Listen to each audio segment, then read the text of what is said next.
हाय दोस्तों, this is Anil Kumar Gupta for interview question में आपका स्वागत है। दोस्तों, हमेशा की तरह आज मैं फिर एक नए क्वेश्चन लेकर आपके सामने उपस्थित हूँ। दोस्तों, ये हमारी चल रही है मोंगोडीबी की सीरीज चल रही है। इससे पहले मैंने बहुत सारे इंटरव्यू के क्वेश्चन के बारे में ऑलरेडी डिस्कस कर चुका हूँ। माई सिक्वल, एंगुलर, जावा स्क्रिप्ट, आपका PHP, Node.js, MongoDB something like. तो अभी जो है मोंगोडीबी की सीरीज चल रही है स्टेप बाय स्टेप्स। तभी हम इस सीरीज में ये स्टडी करेंगे कि मोंगोडीबी की क्या रिक्वायरमेंट पड़ी। हमारे पास ऑलरेडी रिलेशनल डेटाबेस था, उसके बावजूद हमें मोंगोडीबी की तरफ लोग क्यों मूव कर रहे हैं। तो मोंगोडीबी स्टार्ट होने से पहले हमने स्टडी किया था कि रिलेशनल डेटाबेस क्या होता है, क्योंकि यदि हम रिलेशनल डेटाबेस के बारे में हम जानते हैं तो आसानी से कंपैरिजन कर सकते हैं रिलेशनल और नॉन रिलेशनल डेटाबेस के बीच।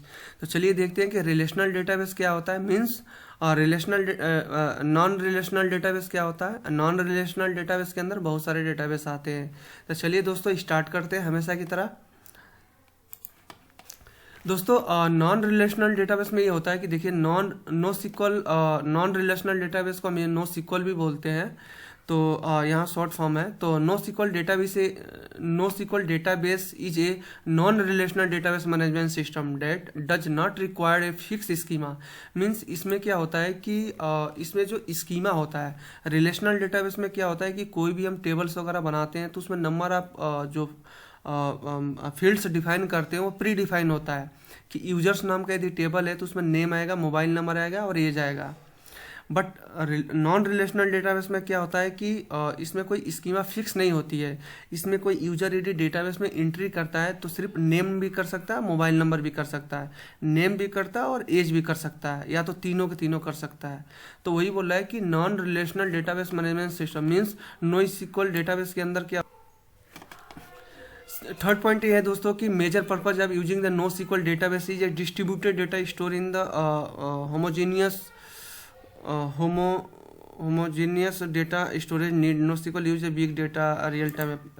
एक्चुअली क्या है कि नो सिक्वल का सबसे सही यूज वहाँ पे है जैसे मान लीजिए सर रियल टाइम में यदि हम देखा जाए तो जितने भी हमारे सोशल साइट्स हैं जैसे जस्ट लाइक ट्विटर हो गया, फेसबुक हो गया, गूगल हो गया, यहाँ पे डेली बेसिस पर ह्यूज अमाउंट ऑफ डेटा जो है ह्यूज अमाउंट ऑफ डेटा की एंट्री होती है डेटाबेस के अंदर। उस पर क्या होता है करोड़ों यूजर्स जो होते हैं 1 मिनट के अंदर कमेंट पास करते हैं या कमेंट्स वगैरह डालते हैं या सर्चिंग करते हैं, जो भी हो ये डेटाबेस में एंट्री करते हैं, या फेसबुक में कोई अकाउंट क्रिएट करता है। पता है कितने लाखों लोग जो है 1 मिनट या 1 घंटे के अंदर में डेटाबेस में एंट्री करते होंगे, करोड़ों में करते होंगे। बहुत से जैसे ट्विटर वगैरह हो गया, इसमें बहुत पॉपुलर सोशल साइट्स हैं। तो यहाँ पे दोस्तों ये होता है कि हम नॉन रिलेशनल डेटाबेस को हम यूज करते हैं, क्योंकि उसमें क्या होता है कि इसमें कोई स्कीमा नहीं होती है। अगर यूजर ने सिर्फ अपना 2 ही फील्ड डालता है, सिर्फ नेम, फर्स्ट नेम और लास्ट नेम डालता है, तो भी एज इट इज डेटाबेस के अंदर जाके स्टोर हो जाता है। इसमें कोई मैंडेटरी नहीं है कि इसमें सारे के सारे फील्ड्स मैंडेटरी नहीं, first name, last name, age और डेट ऑफ बर्थ डालना ही डालना है। सेकेंड पॉइंट ये होता है दोस्तों कि non relational database store without structure mechanism to link data from different table to another. जो नॉन रिलेशनल डेटाबेस होता है विदाउट मीन्स वही होता है कि एक दूसरे से बस आईडी, फर्स्ट टेबल की आईडी जो होती है सेकंड टेबल में स्टोर होती है, उससे लिंक होते हैं। इसमें कोई ज्वाइंट्स वगैरह हम यूज नहीं करते। वही लिखा है कि non relational database store data without structured mechanism to link data from different tables to another tables. Third point ये है दोस्तों कि रिक्वायर्ड लो कास्ट हार्डवेयर। इसमें क्या होता है कि इसमें जो हार्डवेयर होती है, जो नो सिक्वल वगैरह हम यूज़ करते हैं, ये तो पता है कि ओपन सोर्स है, तो इसमें जो हार्डवेयर वगैरह की भी ज़रूरत पड़ती है। एक ये बहुत दूर की बात है, हार्डवेयर मीन्स उसकी बात होती है स्केल इन और स्केल आउट की बात हो रही है यहाँ पे। तो हार्डवेयर मीन्स ये होता है कि लो कास्ट में इसकी जो भी हार्डवेयर वगैरह यूज़ करता है उसमें ज़्यादा अमाउंट की ज़रूरत नहीं होती है, इसलिए भी हम नॉन रिलेशनल डेटाबेस का हम यूज़ करते हैं। तो हमने ये देखा कि नॉन रिलेशनल, अभी थर्ड पॉइंट देखते हैं, फिर उसको हम ब्रीफ में डिस्कस करेंगे। जो थर्ड पॉइंट है ये है कि must faster performance compare to the relational database. Means ये होता है कि इसमें जो रीड राइट होता है वो compare then the relational database fast होता है। कैसे कि क्या होता है कि अभी सपोज कीजिए कि हमें डेटाबेस में एंट्री करना है, मैंने तुरंत एक फॉर्म ले लिया, बटन ले लिया और उस पर क्लिक कर दिया, तुरंत डेटाबेस में एंट्री हो गई। वो कहीं नहीं चेक किया कि इसमें जो 10 नंबर जो उस फॉर्म के अंदर जो नंबर ऑफ फील्ड्स हैं, सपोज कीजिए first name, last name, mobile number, age है, तो उसने कहीं चेक नहीं किया कि इसमें 5 फील्ड मतलब मैंडेटरी है, 5 फील्ड की डेटा डेटाबेस में जाएगी ही जाएगी, ऐसा कुछ नहीं है। 3 में भर दिया, डेटाबेस में एंटर कर दिया तो 3 में चली जाएगी, 4 में कर दिया तो 4 में चली जाएगी। तो जितना फास्ट डेटा जाता है उतना ही फास्ट हम डेटा को रीड भी करते हैं। तो जो नो सीक्वल डेटाबेस होता है उसमें रीड राइट करना जो है बहुत इजी होता है, मतलब फास्ट होता है कंपेयर देन दो रिलेशनल डेटाबेस। सेकेंड पॉइंट हमने ये पढ़ा था इसमें हार्डवेयर जो है लो कास्ट के होते हैं। फर्स्ट पॉइंट हमने ये पढ़ा था कि इसमें कोई स्कीमा का स्ट्रक्चर्ड नहीं होता है और इसमें ज्वाइंस वगैरह को अवॉइड किया जाता है इसमें। और जो पांचवा पॉइंट है हॉरिजॉन्टल स्केलिंग इज पॉसिबल, ये भी स्केलिंग इन और स्केलिंग आउट जब हम ब्रीफ में डिस्कस करेंगे तो हम पढ़ेंगे, स्टडी करेंगे।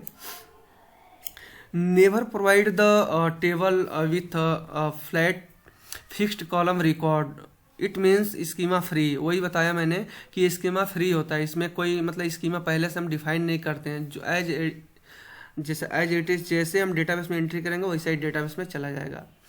Best suited for online analytical processing, जैसे जो ऑनलाइन एनालिटिकल प्रोसेसिंग होती है, जैसे गूगल वगैरह भी, जैसे गूगल में क्या होता है, गूगल की भी एनालिटिकल प्रोसेसिंग वगैरह होती है, तो वहाँ पे भी हम इसको NoSQL का हम ईजी वे में यूज कर सकते हैं, यूज होता ही होता है। बिग डेटा कैपेबिलिटी मीन्स जैसे large amount of huge amount of data है, तो वहाँ पे हम no huge amount of data 1 minute में सपोज कीजिए लाखों डेटा की एंट्री होती है, तो वहाँ पे भी हम इसको NoSQL का इजीली यूज कर सकते हैं, यूज होता ही होता है। जितनी भी वेबसाइट्स है, ट्विटर हो गया, फेसबुक हो, वो सारी यूज करती है NoSQL को। No single point of failure means ये होता है कि सपोज कीजिए कि रिलेशनल डेटाबेस के अंदर क्या होता है, रिलेशनल डेटाबेस के अंदर ये होता है कि सपोज कीजिए आप डेटाबेस यूजर्स नाम का टेबल है, उसमें 5 कॉलम है, नेम हो गया, मोबाइल नंबर हो गया, एज हो गया, क्वालिफिकेशन हो गया, डेट ऑफ बर्थ हो गया। तो आपने ये मैंडेटरी कर रखा है कि जब हम डेटाबेस में एंट्री करेंगे तो 5 के अंदर डेटा जाना ही जाना चाहिए। उस केस में 1% चांस ये भी होता है कि फेल हो सकता है 4 में एंट्री जाए, 5 में एंट्री ना हो, तो हो सकता है फेल हो जाए। लेकिन इसमें क्या होता है, फेल के चांसेज नहीं होती है। सपोज कीजिए 5 में से सपोज कीजिए 4 में आप डेटाबेस की एंट्री करते हैं तो 4 में चली जाएगी, 3 में करते हो तो 3 में चली जाएगी। Simple to implement then using RDBMS, ये जो है और जैसे जो रिलेशनल डेटाबेस होता है उसके कंपेयर में हम इजीली इसको यूज कर सकते हैं। NoSQL डेटाबेस MongoDB, जैसे NoSQL डेटाबेस जैसे रिलेशनल डेटाबेस होता है, जैसे हो गया MySQL हो गया, SQL सर्वर हो गया, उसी तरह नॉन रिलेशनल डेटाबेस होते हैं जिसके अंदर आता है MongoDB आता है जो डॉक्यूमेंट बेस्ड होता है। सेकेंड पॉइंट ये आता है कि कसांड्रा भी NoSQL डेटाबेस के अंदर आता है। DynamoDB आता है आपका, एक रेडिश भी आता है, ये सारे डेटाबेस जो होते हैं NoSQL डेटाबेस के अंदर आता है। तो आई होप दोस्तों कि रिलेशनल डेटाबेस आपको समझ में आया होगा। इसके प्रीवियस वाले वीडियोज में ऑलरेडी मैं डिस्कस कर चुका हूँ। इस सेकंड वीडियो जो है मेरा नॉन रिलेशनल डेटाबेस के बारे में बताया हूँ। तो अब ये क्लियर हो गया कि रिलेशनल डेटाबेस क्या होता है, नॉन रिलेशनल डेटाबेस क्या होता है। अभी 3-4 वीडियोज हमारी थ्योरी चलेगी, उसके बाद मैं प्रैक्टिकली करके 1 by 1 दिखाऊंगा दोस्तों। तो अब थर्ड वीडियो में हम डिस्कस करेंगे, नहीं तो वीडियोज जो है काफ़ी लंबी हो जाएगी कि why use the relational database. तो आज के लिए बस इतना ही दोस्तों। आपसे एक रिक्वेस्ट है कि जो भी वीडियोज वगैरह हम बनाते हैं उसमें बहुत मेहनत लगता है, तो बस आपसे रिक्वेस्ट है कि मेरे चैनल को सब्सक्राइब, लाइक और शेयर जरूर करें दोस्तों। इससे रिलेटेड कोई भी डाउट्स है तो मेरे कमेंट बॉक्स में कमेंट डालें, मैं उसका रिप्लाई ज़रूर करूँगा। तो आज के लिए बस इतना ही दोस्तों, बाय बाय।